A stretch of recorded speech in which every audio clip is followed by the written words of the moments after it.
Gini Pak Kus, Rusia dan Ukraina kan kalau mau itu Rusia bisa saja langsung ngebom ya pakai balistiknya yang sangat besar itu, mungkin dunia akan kiamat kalau langsung dibomkan ya. Tapi kenapa kok Rusia selalu mengulur-ulur, dan kalau kita lihat ini Ukraina ini ngece bahasanya kan sahabat-sahabat, selalu ngelitik-ngelitik, nanti tiba-tiba dihajar pakai balistik baru dia ampun-ampun. Nah, jadi kenapa Pak kok Rusia nggak langsung menghajar habis-habisan? Assalamualaikum warahmatullahi wabarakatuh. Oke sahabat-sahabat Aditya TV dimanapun berada ya.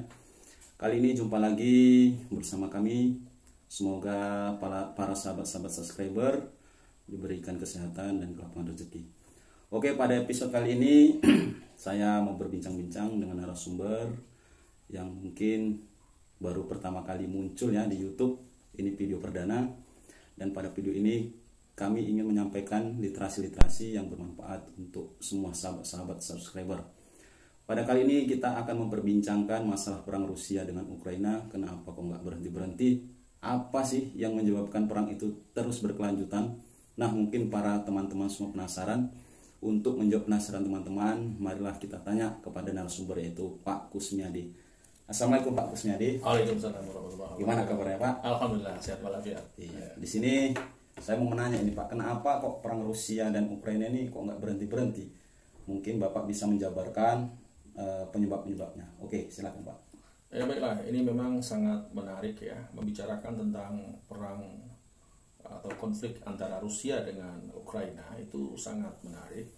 Sebab ini kan dua negara yang bertetangga, pecahan Uni Soviet ya.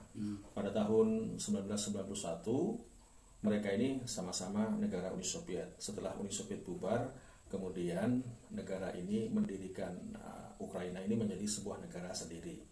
Ya, terpisah itu artinya. Nah, akan tetapi dalam perjalanannya sebagai sebuah negara, Ukraina ini lebih condong kepada dunia barat ya, kepada Amerika Serikat ya. Bahkan Ukraina ini punya rencana ingin mendaftar sebagai anggota NATO. Oh, gitu. Iya, tentunya bagi Rusia apabila Ukraina ini sebagai negara NATO ini merupakan ancaman. Nah, sebab bagaimanapun ya kita sama-sama tahu lah bahwasanya kalau Amerika Serikat dan konco-konconya yang terafiliasi sebagai organisasi pertahanan NATO ini, dia pasti akan melakukan perluasan kekuasaannya ya ke seluruh dunia. Dia ingin menjadi penguasa tunggal di muka bumi ini. Oh, iya, iya. Sedangkan Rusia tidak menginginkan hal itu terjadi. Karena apa? Kalau Ukraina itu tergabung sebagai anggota NATO, yang notabene-nya adalah bersebelahan dengan Rusia, bagi Rusia, Ukraina dan NATO itu adalah sebagai ancaman.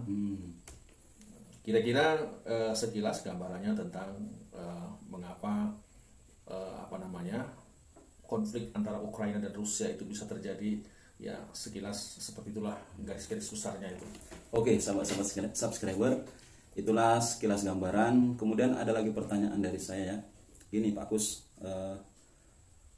Rusia dan Ukraina kan kalau mau itu Rusia bisa saja langsung mengebom ya pakai balistiknya yang sangat besar itu, mungkin dunia akan kiamat kalau langsung dibomkan ya. Tapi kenapa kok Rusia selalu mengulur-ulur?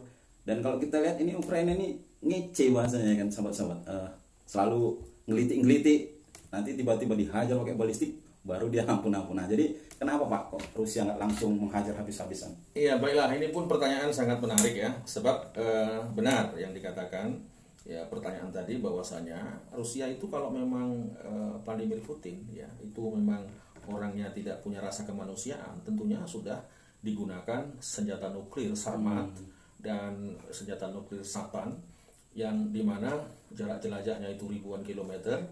Dari Rusia saja kalau ke kota London itu dalam hitungan menit kota London jelas bisa luluh lantak seketika.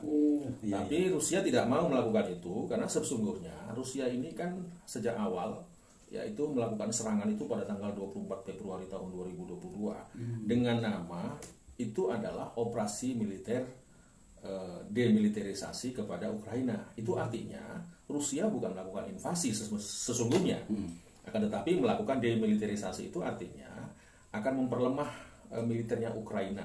Hanya sebatas itu. Akan tetapi pada perjalanan konflik itu, karena Ukraina nampaknya terus mendapat backup ya berupa pengiriman persenjataan dari negara-negara NATO seperti Jerman, Inggris, Prancis, bahkan Amerika sendiri kayaknya jor-joran mengirimkan bantuan persenjataan, maka Rusia menganggap ini tidak main-main. Jadi Rusia ini boleh dibilang ini posisinya seperti sudah dikeroyok oleh beberapa negara NATO. Iya. Tapi itu pun kalau saya berpendapat secara pribadi bahwasanya Vladimir Putin itu masih berbaik hati, masih tidak menginginkan dia. Kenapa? Kalau menggunakan senjata beratnya ya seperti Sarmat dan Satan 2 itu, tentunya ini bumi ini sudah luluh lantak. Tapi Putin tidak melakukan itu. Iya. Nah, itulah dia. Sebenarnya Putin bisa-bisa saja memang melakukan itu. Ya. Ini sebetulnya menunjukkan bahwasanya Putin ini hanya menginginkan bahwasanya Ukraina jangan jadi anggota NATO. Karena ini akan sangat mengancam eksistensi Rusia. Hanya sebatas itu, not more than that. Nggak lebih dari itu sebenarnya. Iya. Oke, terima kasih kepada Pak Kusmiadi ya yang telah memaparkan tentang perang Ukraina dan Rusia. Semoga teman-teman, sahabat subscriber dimanapun berada, sudah terjawabnya penasaran-penasaran yang sudah disampaikan oleh Pak Kusmiadi.